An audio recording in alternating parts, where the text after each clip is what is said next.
اور جب میرے بندے آپ سے میرے بارے میں سوال کریں تو کہہ دیجئے بے شک میں قریب ہوں، میں پکارنے والی کی پکار کا جواب دیتا ہوں جب وہ مجھے پکارے۔ تو ان کو چاہیے کہ وہ میرا حکم مانیں اور مجھ پر ایمان رکھیں تاکہ وہ ہدایت پائیں۔ فاستغفروه ثم توبوا إليه إن ربي قريب مجيب۔ سو اس سے بخشش مانگو پھر اس کی طرف پلٹ آؤ، یقیناً میرا رب قریب ہے، قبول کرنے والا ہے۔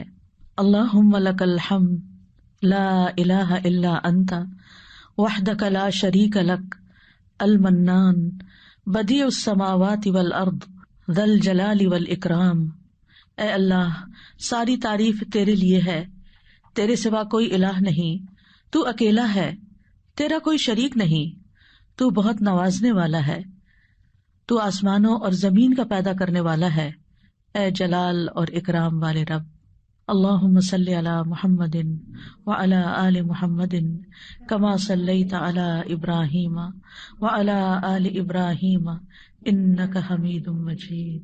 اللہم بارک علی محمد وعلی آل محمد کما بارکت علی ابراہیم وعلی آل ابراہیم انک حمید مجید۔ آج ہم انشاءاللہ رزق میں کشادگی کی دعائیں پڑھیں گے۔ اللہ تعالیٰ نے انسان کو پیدا کیا اور پیدا کرنے کے بعد یوں ہی چھوڑ نہیں دیا، بلکہ انسانوں کی ضروریات بھی پوری کی، انہیں رزق عطا کیا، انہیں زندگی بسر کرنے کے اسباب بھی فراہم کیے۔ سورۃ الروم میں اللہ تعالیٰ فرماتے ہیں اللہ الذی خلقکم ثم رزقکم ثم یمیتکم ثم یحییکم هل من شرکائکم من یفعل من ذلکم من شیء سبحانہ وتعالی عما یشرکون۔ اللہ وہ ہے جس نے تمہیں پیدا کیا ہے، پھر تمہیں رزق دیا ہے، پھر وہی تمہیں موت دے گا، پھر وہی تمہیں زندہ کرے گا۔ کیا تمہارے شریکوں میں سے کوئی ہے جو ان کاموں میں سے کچھ بھی کرے، یعنی زندگی دے اور رزق دے یا موت دے؟ وہ پاک ہے اور بہت بلند ہے اس سے جو وہ شریک ٹھہراتے ہیں۔ تو اللہ سبحانہ تعالی رازق ہے اور اس کی صفت الرزاق بھی ہے، یعنی بہت زیادہ رزق دینے والا۔ اس نے آسمان و زمین کی تخلیق کے وقت ہی زمین کے اندر معیشت اور رزق کے وہ سارے سامان رکھ دیے تھے جس کی زمین والوں کو ضرورت تھی۔ یعنی جب اللہ تعالیٰ نے زمین کو پیدا کیا تو صرف اس پلانٹ کو نہیں پیدا کیا بلکہ اس کے اندر اسباب رزق بھی پیدا کر دیے، اور جتنی بھی مخلوقات پیدا کی جو ان گنت ہیں، ہم گن نہیں سکتے۔ یعنی انسان تو انسان، انسانوں کے علاوہ جنات، پھر حیوانات، چرند پرند درندے، چیونٹیاں، کیڑے مکوڑے، سمندر کی مخلوقات جو ان گنت ہیں، جن کی صرف اقسام ہی ان گنت ہیں۔ تو صرف ان کو پیدا نہیں کیا بلکہ ان سب کے رزق کی جو ضروریات تھیں وہ بھی زمین کے اندر رکھ دی۔ اور پھر آپ دیکھیے کب سے یہ زمین بنی ہے اور کب سے اس پر حیوانات موجود ہیں، اور وہ ہر روز کھا رہے ہیں، پی رہے ہیں، اپنی ضروریات پوری کر رہے ہیں۔ سبحان اللہ، یعنی انسان سوچے، اور اگر انسان اس کو شمار کرنا چاہے، گننا چاہے، تو آپ گن نہیں سکتے، آپ امیجن بھی نہیں کر سکتے کہ ہر روز کتنی مخلوق کیا کچھ نہیں کھا جاتی، اور پھر اگلے روز پھر دن میں صرف ایک بار نہیں، انسان تو حیوانوں سے بھی زیادہ کئی بار کھاتے ہیں، اور اللہ تعالیٰ دے رہا ہے اور دے رہا ہے اور دے رہا ہے، ہزاروں سال سے یہ سلسلہ چل رہا ہے، اور وہ سارے اسباب معیشت زمین کے اندر ہیں۔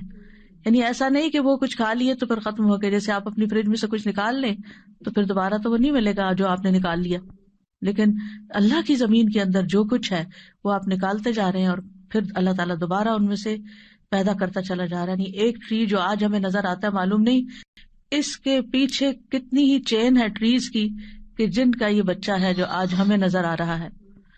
تو یہ اللہ سبحانہ تعالیٰ ہی کی قدرت ہے اور اس کی طاقت ہے اور اس کی پلاننگ ہے۔ اسی لیے ہم جب رب کا لفظ استعمال کرتے ہیں تو ہم کیا کہتے ہیں؟ خالق، پیدا اس نے کیا، مالک بھی وہی، مدبر بھی وہی، رازق بھی وہی۔ یعنی رب کے اندر رازق کا لفظ بھی آتا ہے، یعنی اللہ تعالیٰ کی صفت رزق بھی آتی ہے۔ اس نے صرف پیدا نہیں کیا، صرف وہ مالک ہی نہیں ان چیزوں کا، بلکہ ان کی پلاننگ بھی کرتا، مدبر ہے، اور پھر اس کے ساتھ ساتھ اس نے ان سب کے رزق کا بھی اہتمام کیا، اور رزق تو ایک چیز ہے، اور بھی تمام ضروریات کا اہتمام کیا ہے۔ سورۃ ہود میں آتا ہے وَمَا مِن دَابَّةٍ فِي الْأَرْضِ إِلَّا عَلَى اللَّهِ رِزْقُهَا، زمین میں چلنے والا کوئی جاندار ایسا نہیں مگر اس کا رزق اللہ ہی کے ذمے ہے. وہ پرندوں کو ان کے گھونسلوں میں، درندوں کو ان کی گھات میں، مچھلیوں کو سمندر کی تہہ میں، چیونٹیوں کو ان کے بلوں میں رزق فراہم کر رہا ہے. اور رزق کا مالک بھی صرف وہی ہے. سب کچھ اس کے ہاتھ میں ہے، سب کچھ اس کے اختیار میں ہے. وہ جس کے لیے چاہتا ہے رزق کشادہ کر دیتا ہے، اور جس کو چاہتا ہے نپا تلا دیتا ہے، جس کے لیے چاہتا ہے تنگ کر دیتا ہے. ان اللہ یرزق من یشاء بغیر حساب. لیکن بندوں کے لیے حکم کیا ہے کہ وہ نکلیں، رزق کی تلاش کریں، اللہ سے رزق طلب کریں. فابتغوا عند اللہ الرزق واعبدوہ. سو تم اللہ ہی کے ہاں رزق تلاش کرو اور اسی کی عبادت کرو. حیوانات رزق کی تلاش میں نکلتے ہیں، پرندے اپنے گھونسلوں سے نکلتے ہیں، چیونٹیاں بلوں سے نکلتی ہیں، اور اسی طرح باقی مخلوقات بھی اپنے رزق کی تلاش میں سارا دن مارے مارے پھرتی ہے. صبح خالی پیٹ نکلتے ہیں اپنے گھونسلوں سے پرندے، اور رات کو پیٹ بھرے واپس لوٹتے ہیں. لیکن پیٹ بھرنے کے لیے ان کو محنت کرنی پڑتی ہے اور کوشش اور بھاگ دوڑ کرنی پڑتی ہے، جو وہ سارے کر رہے ہوتے ہیں. تو انسان کے لیے بھی لازم کیا ہے کہ اللہ کو الرازق سمجھتے ہوئے اس کے ساتھ ساتھ کوشش کرے، محنت کرے، بھاگ دوڑ کرے، اور پھر اس کے بعد اس کی عبادت کے لیے بھی وقت نکالے. پرندوں کی تو تسبیح کافی ہے، لیکن انسان کو عبادت کے مختلف طریقے سکھائے گئے ہیں. اس سلسلے میں آج کی دعا سورۃ المائدہ میں اللہ تعالیٰ فرماتے ہیں، قال عیسی ابن مریم اللہم ربنا انزل علینا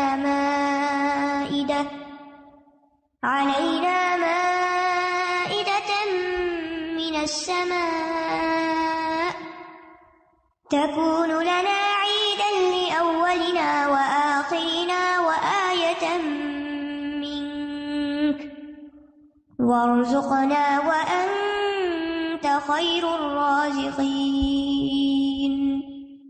عیسیٰ ابن مریم نے کہا، اے اللہ، اے ہمارے رب، تو ہم پر آسمان سے ایک خوان اتار جو ہمارے پہلوں اور پچھلوں کے لیے عید ہو جائے، اور تیری طرف سے ایک نشانی ہو، اور ہمیں رزق عطا فرما، اور تو سب سے بہترین رازق ہے. اس آیت میں عیسیٰ علیہ السلام کے زمانے میں ایک خاص واقعے کی طرف اشارہ ہے. عیسیٰ علیہ السلام نے جب لوگوں کو اللہ تعالیٰ کی طرف بلایا تو حواریوں نے اس پر لبیک کہا، آپ پر ایمان لائے، اور ایمان میں مزید اطمینان کے لیے عیسیٰ علیہ السلام سے کہا کہ کیا آپ کا رب یہ کر سکتا ہے، اس میں یہ قدرت ہے کہ ہم پر آسمان سے تیار شدہ کھانا اتارے. یعنی ویسے تو اللہ تعالیٰ زمین سے رزق دے ہی رہا ہے، تو ہم چاہتے ہیں کہ وہ آسمان سے ہمارے لیے کھانے کے لیے ریڈی ٹو ایٹ ہمارے لیے ایک خوان اتارے، یعنی پورا دسترخوان نیچے آئے.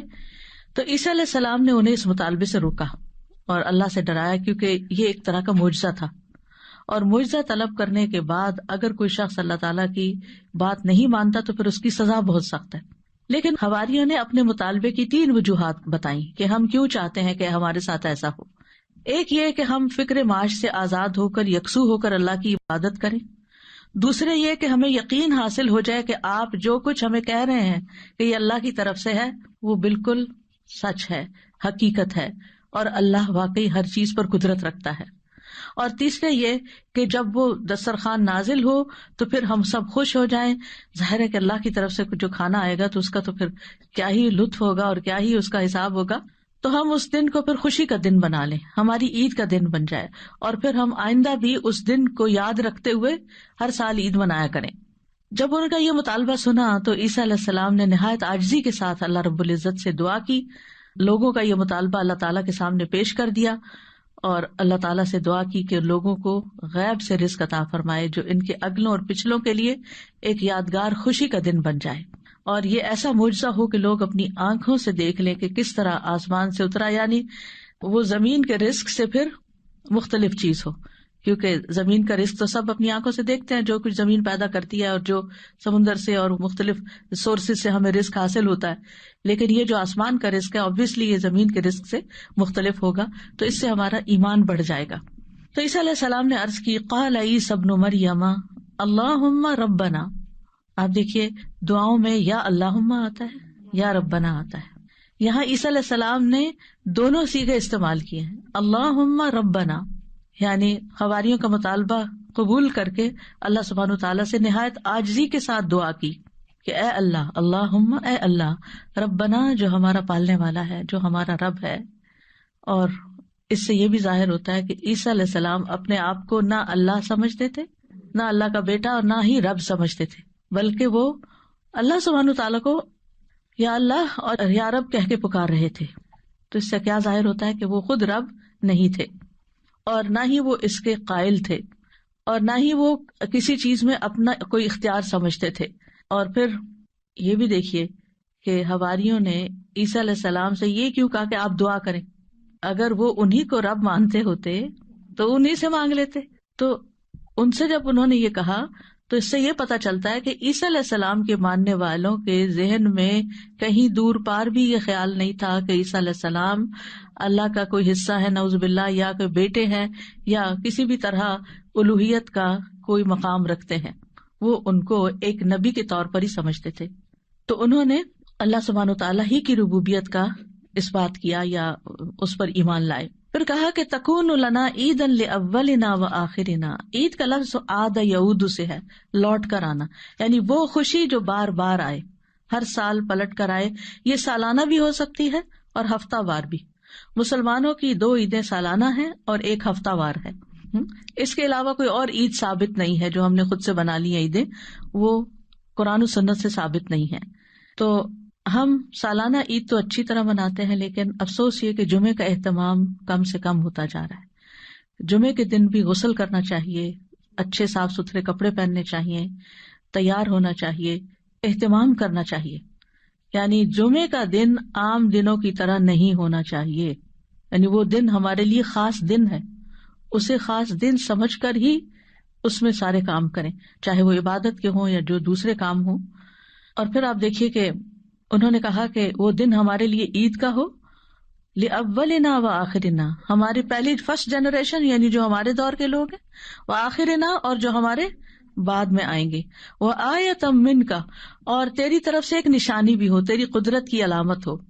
یعنی عیسیٰ علیہ السلام کی سچائی کی علامت ہو کہ یہ واقعی اللہ کے رسول ہیں اور انہوں نے جو کہا وہ سچ کہا. اور پھر وارزقنا وانت خیر الرازقین، دعا بھی کی، اور یہ رزق کے حصول کی دعا بھی ہے.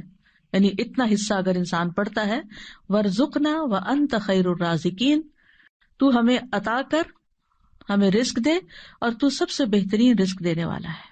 اور یہاں پر ہمیں کسی مشقت کے بغیر اپنے پاس سے رزق عطا فرما.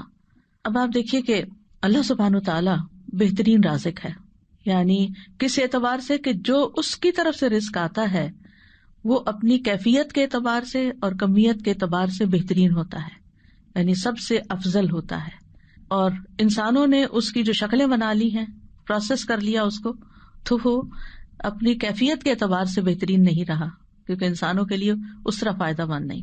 آپ نے دیکھا ہوگا کہ جو چیزیں نیچرلی اگتی ہیں، گرو کرتی ہیں، اور جو فریش فوڈ آپ سی سے لیتے ہیں، سی فوڈ ہوتی ہے یا کچھ، یا ہم باقی غذاؤں کے مقابلے میں زیادہ صحت مند غذائیں ہوتی ہیں. خیر الرازقین، اور اس لیے بھی خیر الرازقین کہا گیا اللہ تعالیٰ کو کہ لوگ اگر اللہ تعالیٰ کی نافرمانی بھی کریں تو بھی وہ ان کو اپنا رزق دیتا ہے. وہ کفر بھی کریں، اس کا انکار بھی کریں، اس سے ناراض بھی ہوں، پھر بھی رزق دیتا ہے. لیکن بندوں میں سے جو کسی کو رزق دیتے ہیں وہ ایسا نہیں کرتے، حتیٰ کہ ماں باپ بھی اگر دیکھتے کہ بچے بات نہیں مانتے تو ان سے کنارہ کش ہو جاتے ہیں. آپ جہاں جاب کرتے ہیں، جاب نہیں کریں تو آپ کو کوئی سیلری نہیں دے گا. انسانوں کا معاملہ یہ ہوتا ہے. لیکن اللہ سبحانہ تعالیٰ، آپ عبادت کریں یا نہ، آپ نماز پڑھیں یا نہ، آپ روزہ رکھیں یا نہ، وہ آپ کو کھانے کو دیتا رہے گا. تو اس دعا سے یہ پتا چلتا ہے کہ انسان جب دعا کرے تو بہت عاجزی کے ساتھ دعا کرے اور اللہ تعالیٰ کو اس کے بہترین ناموں کے ساتھ پکارے. اللہم ربنا، یہ دونوں نام اکٹھے بھی کر سکتے ہیں، اور اس کے علاوہ بھی یا رزاق، یا فتاح. اور پھر یہ کہ انتہائی عاجزی اور انکساری رویے میں بھی ہونی چاہیے کہ اللہ ہم محتاج ہیں، تو دینے والا ہے. اور پھر اللہ تعالیٰ سے بہترین رزق مانگنا چاہیے، یعنی تو بہترین رزق دینے والا. اللہ تعالیٰ کی صفت کو بیان کیا جا رہا ہے، یعنی ہمیں بھی ایک طرح سے انڈائریکٹلی کیا کہا جا رہا ہے کہ ہمیں بھی بہترین رزق عطا فرما. رزق کیا چیز ہے، یعنی رزق کا اطلاق کس کس چیز پر ہوتا ہے؟ ابن منظور لسان العرب میں کہتے ہیں رزق سے مراد ہر وہ چیز ہے جس کے ساتھ ہر زندہ مخلوق کی زندگی قائم ہوتی ہے، یعنی جس پر زندگی کا انحصار ہوتا ہے، خواہ وہ چیز مانوی ہو یا مادی ہو. مانوی سے مراد یعنی جس کو ہم چھو نہیں سکتے، جس کو ہم جانتے ہیں، سمجھتے ہیں، محسوس کرتے ہیں، یعنی انٹینجیبل جس کو آپ کہہ سکتے ہیں. تو رزق دونوں طرح ہوتا ہے، ٹینجیبل بھی اور انٹینجیبل بھی. اسی طرح بعض نے یہ کہا کہ ہر نعمت ہی ایک طرح سے رزق ہے، یعنی جتنی بھی نعمتیں ہمیں ملی ہیں وہ ساری رزق ہیں. یعنی صرف مال ہی رزق نہیں ہے، بلکہ رزق کا ایک وسیع دروازہ ہے. ہر وہ چیز جو اللہ تعالیٰ بندوں پر نعمتوں کی صورت میں انعام فرماتا ہے، جیسے مال، اولاد، ہسبینڈ، اہل و عیال، ماں باپ، پھر اسی طرح صحت، محبت، قبولیت، یہ ساری چیزیں رزق کہلاتی ہیں. اور یہ اللہ تعالیٰ کی طرف سے تقدیر میں مقرر کر دی گئی ہیں. یعنی اللہ تعالیٰ نے ہر بندے کا رزق مقرر کر رکھا ہے کہ اس کو کتنا دینا ہے. تو انسان کے لیے پھر کیا لازم ہے کہ اللہ جب دے تو پھر انسان شکر ادا کرے. جیسے اوپر میں نے ذکر کیا کہ حصی اور مانوی دونوں اعتبار سے جو نعمتیں ہمیں ملی ہیں وہ رزق ہیں، تو محبت بھی ایک رزق ہے. حضرت عائشہ کہتی ہیں میں نے نبی صلی اللہ علیہ وسلم کی ازواج میں سے کسی پر رشک نہیں کیا سوائے خدیجہ رضی اللہ عنہا کے، اور میں نے حضرت خدیجہ کو نہیں دیکھا، یعنی ان کو زمانہ نہیں پایا. وہ فرماتی ہے کہ رسول اللہ صلی اللہ علیہ وسلم جب بکری ذبح کرتے تو آپ فرماتے کہ اس کا گوشت خدیجہ کی سہیلیوں کو بھیج دو. وہ کہتی ہے کہ ایک دن میں غصے میں آ گئی. میں نے کہا آپ ہر وقت خدیجہ خدیجہ کرتے ہیں اور اس کی سہیلیوں تک کا خیال رکھتے ہیں. تو رسول اللہ صلی اللہ علیہ وسلم نے فرمایا انی قد رزقت حبھا، مجھے خدیجہ کی محبت عطا کی گئی ہے، یعنی اللہ نے میرے دل میں اس کی محبت ڈالی. انسان کسی کو مرنے کے بعد صرف محبت کی وجہ سے یاد رکھ سکتا ہے کہ جس کے ساتھ آپ کا کوئی قلبی تعلق ہو، اور یہ بھی اللہ دلوں میں ڈالتا ہے.